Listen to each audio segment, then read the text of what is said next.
Reservation local bodies में, education और employment में बैकवर्ड कास्ट को मिलना चाहिए। मैं ये समझता हूँ कि ये डिमांड जेन्युइन है। ये हमारे कॉन्स्टिट्यूशन हमको इस बात की इजाजत देता है कि हम आर्टिकल 15 और 16 के तहत जो सबसे कमजोर हैं, जो वीक हैं, उनसे इंसाफ करें।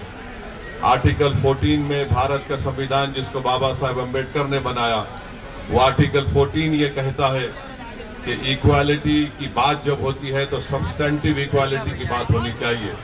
तो हम इस बात का डिमांड करते हैं भारत सरकार से, नरेंद्र मोदी की सरकार से, कि इस 42% को 9 शेड्यूल में शामिल किया जाए और साथ ही साथ नरेंद्र मोदी बहैसियत वजीर आजम, प्रधानमंत्री बार बार कहते हैं कि वो उनका ताल्लुक बैकवर्ड क्लासेस से है।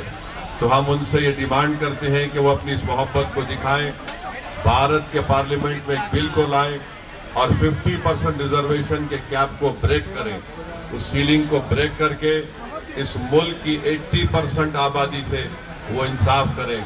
ये हरगिज ऐसा नहीं हो सकता कि 80% आबादी सिर्फ 38% या 40% में रिजर्वेशन मिले और जिसकी आबादी 10% है उनको 20% रिजर्वेशन कैसे दिया जा सकता है।